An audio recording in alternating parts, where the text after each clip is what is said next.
Hello, hello, Amplify You family. Michelle Abraham, your host. I'm your host. Yes, I am your host. I am here today with my friend Tess Masters. Tess, how are you doing today? Oh, I'm so happy to be here. Thank you for having me.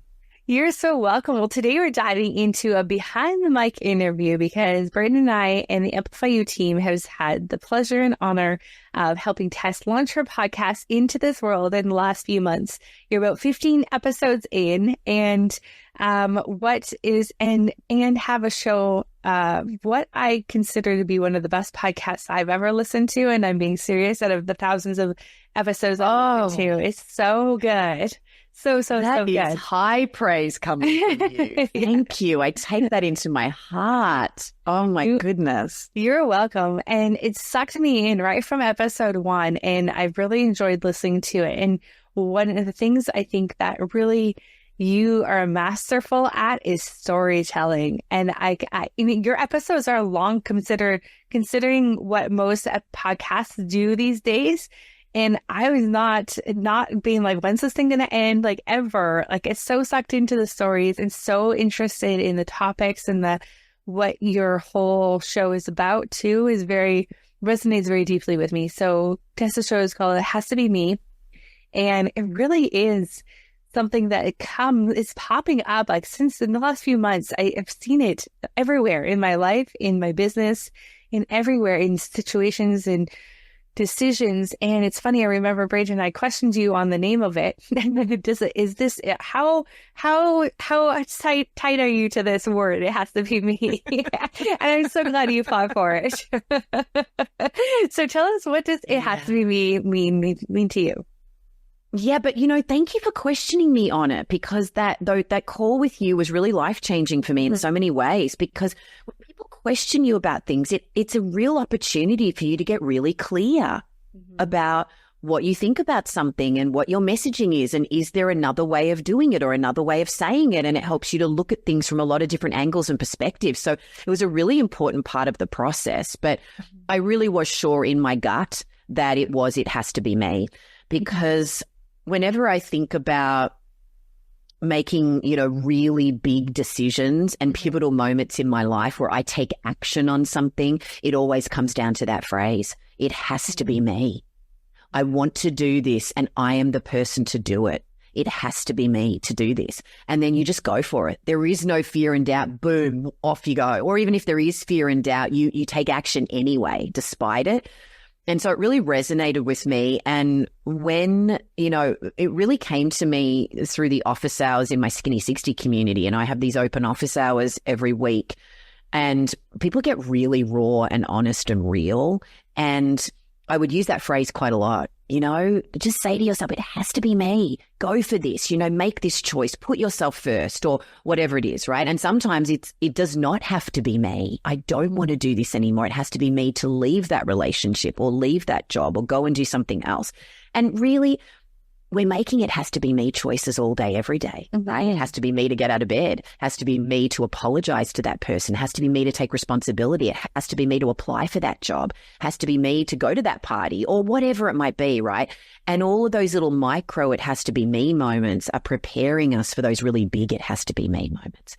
Yeah. And so I think of life in a series of it has to be me moments, and just getting a lot better at listening to my intuition and those little whispers that go, it has to be me, Yeah. And so that's what I'm interested in, is just diving inside people's stories and it has to be me moments, and how they're making those choices and taking action on the things they're dreaming about. And so it's just been so exciting. I love story, and I just love getting inside other people's stories and celebrating that. And hopefully the listeners will be able to steal some of the strategies of the guests to go after their it has to be me moments. Oh my gosh, you've had some incredible guests, and some that I've had the pleasure of getting to know too, Dr. Michelle Robbins and Cheryl Flynn, like so many good ones. So I know. I'm sending everyone to Amplify. I love it. Thank you. We appreciate it. And I love Mia so much. And Mia Moran, one of our clients too, who we have a mutual connection with, who is how we found you, how you found us. Mia. Me on to you. Thank you, Mia. We love you, Mia. And love you. So good. Now, this might be an unfair question to ask. Is there a particular episode that you've done where you've just been like, that was mic dropping? Oh goodness! That's There's like so many. There's saying, mic drop episodes. Can you pick a favorite child? Can you pick a favorite child? Right? Yes, your favorite oldest one, your favorite youngest one, your favorite middle one. Right. Oh, look, they've all been so incredible. I mean, that's why I think the pre-interview is so important for me, and why it's a non-negotiable, is really getting to know somebody before the interview and really framing the scope of our conversation and how I'm going to back into their story in order to really dive into those bits of their story that I think are so spectacular, that can really shine a light on how other people can go after their "it has to be me" moments. So they're all very, very different, as you know, because you've been so supportive and wonderful listening to them. One of the episodes that stands out for me, even though they're all beautiful, is the Alex Gransbury episode, the CEO of Dream Farm. He's a fellow Australian. That's not the reason why I'm picking it, but his philosophy about sucking the marrow out of life and going for every single opportunity and trying absolutely everything that your heart leads you to, and that there is a solution for everything. That there is no, it can't be done. You just haven't found the answer yet. So that was really the message of that. And it resonated really deeply with me, because my default position sometimes is to see things that are not within my control as obstacles instead of opportunities. They're not problems, they're just puzzles. And I just haven't solved them yet, but I get another opportunity to do it today. And that really resonated with me on a personal level. But there's so many nuggets. I close every episode with the same question, and the answers are all different, and they're all incredible. You know what I mean? So you kind of go, you have to create a book from every person. You're going to have to create a book all by itself with all those answers at the very end. So you're the way you masterfully construct the episode is a bit different. And I think it comes down to the preparation you do before the episode. So what do you do to really get into that story? You have the pre-call. Is there anything else that you do to really, because you seem to like really, really go in a way that's like, feels like it's been storyboarded. Yeah. Even though it hasn't, I'm sure. It's just that. I do storyboard. Yeah, no, that's really interesting that you're saying that to me like that, because I do like to storyboard, right? Like I do storyboard in my business for sure. And I, as having been a consultant for other businesses, I'm a big storyboarder. So it's really great that you're saying that. It's really resonating with me. I storyboard it in my head in the sense that I will, so I will never get on a call with anybody, even if it's just an exploratory call, without researching them and knowing about their story. And so I'm a big researcher, and I do all the research myself. And so I know that any smart entrepreneur controls what's on the top 2 pages of Google. So I'm always interested in what's on page 3, page 6, page 7 about what they don't control that I'm going to learn about them, right? So I will obviously go to the Wikipedia page, the website, watch videos, maybe listen to a couple of other interviews, that kind of stuff, right? And then once I've got a little bit of a sense, and then in the pre-interview, I'm interested in what I don't know about them, what's not on the internet, what's just in their heart, and what's in their head. And that's what I'm interested in the pre-interview. And then I'll do a mixture of those kind of things. And then to prepare for the interview, I will watch some other interviews. I'll read their books, purchase the course. I'll get inside of it a little bit. Like I'll get very, very prepared and immerse myself in their world, so that we can really meet in a place of familiarity where then we can go deeper in the interview. And then this might be a little bit woo-woo, but I do get downloads when I'm talking to people. Yeah. So my intuition kicks in and I can hear some things, and I'm just called to ask questions about things. And so there's little threads of information, like when somebody says something to me, I'll just keep pulling on the thread. And that's why the pre-interview is also really important. It's just to set a very safe container where people feel that they can reveal themselves. So I will always ask, the first question is there anything that's off the table that I can't ask you that you do not want to publicly talk about? I want to respect those boundaries. And, you know, sometimes people will say a few things and most often they'll go no because I'm going to go there. And so, you know, I don't want to get into a situation where someone feels compromised or they don't feel safe, you know, holding space with me. So that's a big part of the preparation. And then on the day, in the moment, it's kind of like acting, right? My preparation as an actor kind of kicks in here where you've got all the research, you've learned all the lines, you've got it all in your body, and then it's all intuition and gut. I don't go off notes or anything. I just sort of have the conversation. I kind of know in my head, you know, the kinds of questions I might want to ask them and sort of the points of there, it has to be me.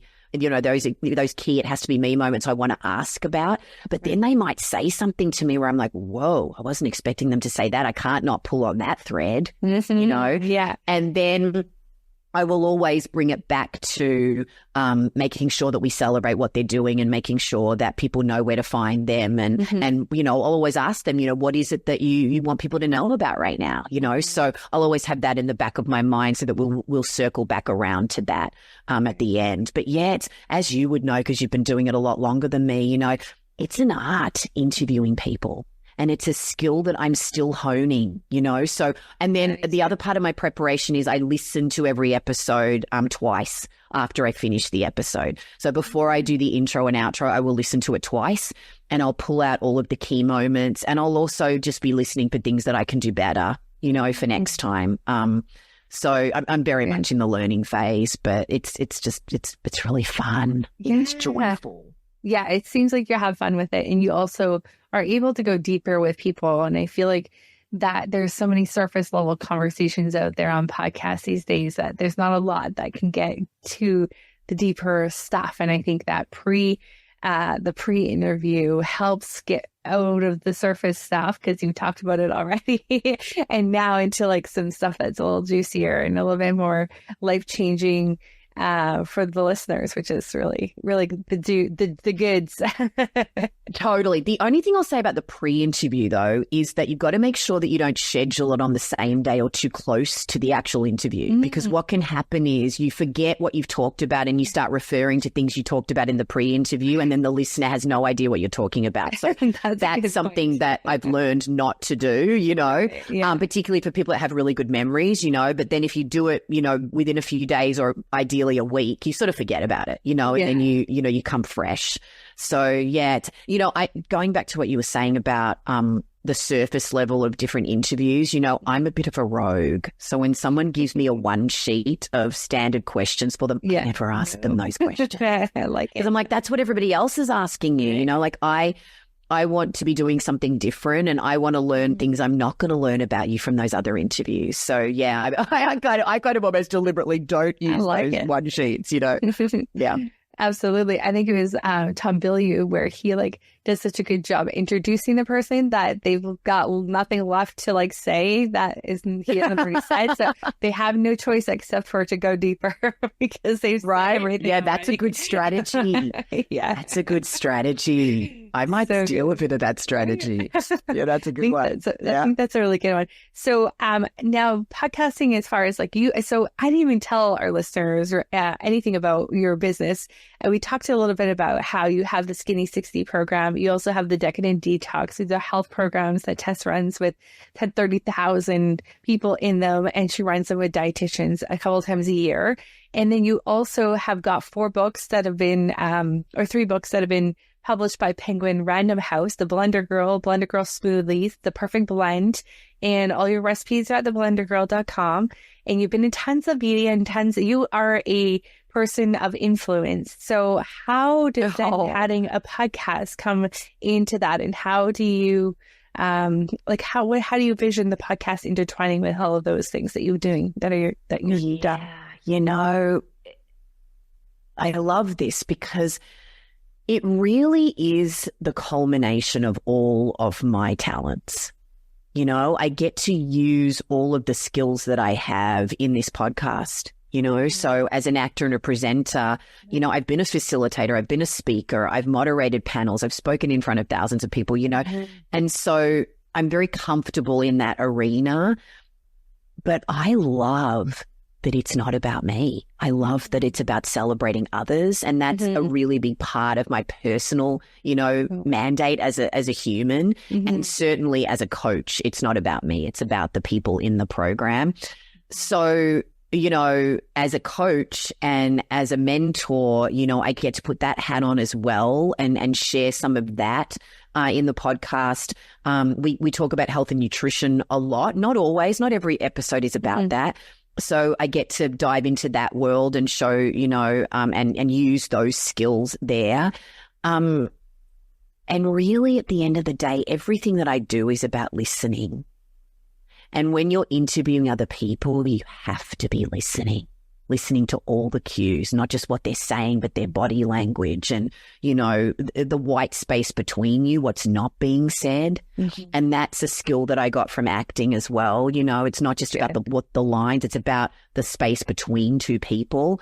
So I feel like, I've always wanted to do a podcast, but I was so busy with writing my books and developing recipes and working with brands and consulting with brands and being on international tours and speaking all over the world, all these different things. I mean, I was very busy with other things. So I just literally didn't have the time to do it, even though I really wanted to do it. But I actually think that this is the right time to do it. When you decide to do it, it's the right time, I guess. You can say that about anything, right? But I'm not sure if I would have honed some of these skills that are really serving me right now with this particular podcast if I had have done it 5 years ago, So I'm grateful for the timing of this. But yeah, it's the other thing too, just from a strategy perspective as an entrepreneur, I'm a content creator. That's my strength. I'm not a marketing pro. Marketing doesn't come and selling doesn't come naturally to me. It's not my comfort zone. And so everything that I created was built for warm and hot traffic. So people discovered me, through my books with Penguin Random House on my tour, met me at Williams-Sonoma when I did a national tour with them, saw me on a TV show or saw me in the LA Times or whatever it might be, or they met me through somebody else or whatever, right? I have never run a Facebook ad to my business. I've never done any of that sort of stuff, right? So sales pages and all that kind of stuff was just really foreign to me, and I was really bad at it, And they really helped me see, the head of branding at Random House really helped me see, oh, you turn fans into brand evangelists. So you're able to turn a cold lead into a hot lead in a matter of seconds. And so that was an interesting bit of information for me that I had to take ownership of that. And the podcast, you taught me this, it can turn cold leads into warm leads, into hot leads very, very quickly. Right. By bringing them into your world, inviting them. And there's nothing sexier than having someone's voice and someone's being in your ears, while you're living the rest of your life, right? I mean, I certainly love listening to podcasts and being inside of a story. It's very, it's really lovely, and it's very inviting, and it really enlivens something in me. And it's a very effective tool for building community, and so I really see the value of that. So it really pulls people into my community in a really beautiful and really gentle way, where not only are they learning about me and warming up to me, but they're discovering all these beautiful people and learning all of these skills that they can then apply in their lives. So it kind of is just this boom, boom, boom, boom, boom. Like it just, satisfies all of these different things all at once, and it's joyful and fun. It's like a passion project, really. Yeah. I feel like it's kind of like the next evolution too of you personally, like your personal mission from the Blender Girl almost feels too small for the podcast, or it has to be me. It's a much more universal kind of feeling to it, which I think is absolutely amazing. And I think that's like you said, 5 years ago would have been different. Now you've got that behind you.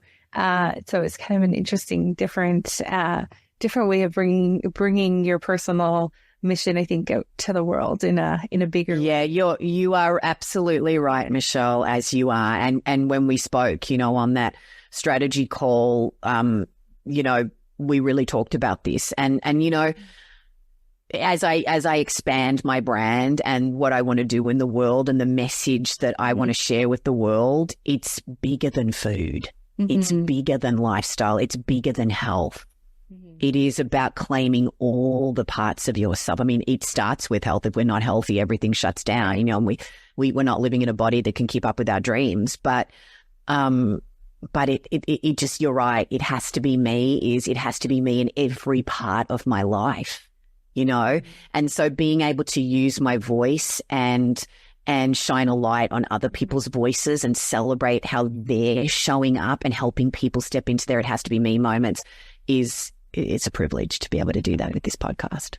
I love to amplify you, family. If you're listening to this podcast, take a note of how Tess speaks too, because I think your voice is so easy to listen to. I've been enjoying having you in my earbuds in my head for the last few weeks.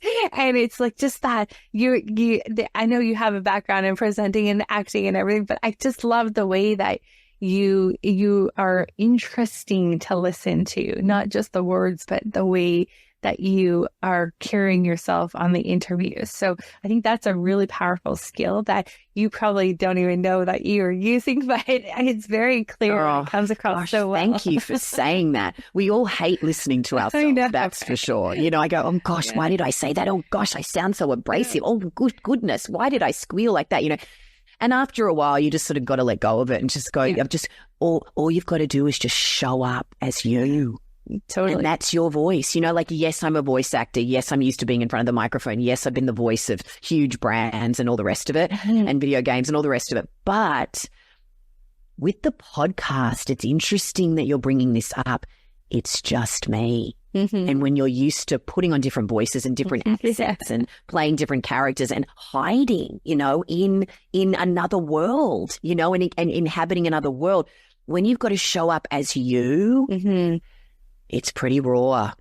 You got to be vulnerable. You got to be present. You got to, you know, really show up with courage and allow yourself to be seen while you are wanting to see others. And I think for me, that's the balance with podcasting. And I think for me, when I'm listening, they're the kind of podcasts I respond to, right? Where someone is really listening and responding and there's a real dialogue happening, you know, where we're discovering the juiciness of the white space between us and what we can delve into together. There's not an agenda or, you know, to me, that's what's interesting. It's also terrifying because I'm going to decide before I hit record, I don't actually know where this really is going completely. You know what I mean? And that's really scary because I may say something I, you know, may not have wanted to say, but at the end of the day, it's what I felt like saying and what the other person felt like saying. And so how can that be wrong? You know, I always feel like it's like a painter that's got like a canvas and you press record and you don't know what's going to happen on that canvas. But at the end of the episode, there it is. And it's fun. Totally. Yeah. I mean, and sometimes you sort of go, oh, I wish I had to put a bit more red there. Ooh, why did I do that? Why didn't I decide to take my paintbrush off at that point? You know, I mean, I'm certainly feeling all of those things as I learn with this for sure. That's why I never listen back to mine. I can't put that judgment back on myself if I don't listen to them again. Just kidding. I think there's definitely a balance between wishing all the things that you could have done differently and just going like, it was beautiful when we did it. Yep. And that's the way we go. So, I mean, it's been certainly great listening to you over interviewing people. It feels like you're from a listener's perspective, we feel like we're sitting at the coffee table and listening into your conversation, which I think is exactly where you want a listener to be. Because you feel like you're having that privilege eavesdropping on a conversation that's super juicy and good. Thank you. That's what we're going for. Like, I want someone to feel like they're curled up with us and they're just sitting right there with us. So thank you for saying that, because it's definitely what I would like it to be, for sure. Yeah. So Tess, any last words of wisdom before I let you go? I know you're so busy and you're heading back to the US and got a million things on the go, and I appreciate you taking the time to spend with us today. Any last words of wisdom for our listeners who are maybe like sitting on the couch at home, thinking about podcasting, haven't quite jumped into it yet? What do you say to them? Oh, listen to your heart. And if doing it speaks to you, go for it. What is the worst thing that's going to happen? You're going to learn, right? I love that Nelson Mandela quote. I never lose. I either win or I learn. And I would rather know whether I wanted to do it or not, rather than be wondering whether I could have done it and whether I would have enjoyed it. So go with your, it has to be me. So good. And in the meantime, go check out Tess's podcast. It has to be me. And follow her over on theblenderdgirl.com too. I'll see all the fun things she's up to, blending her life recipes in a blender. Love it so much. Thank you so much, Tess, for being with us today. And have a fabulous week, everybody.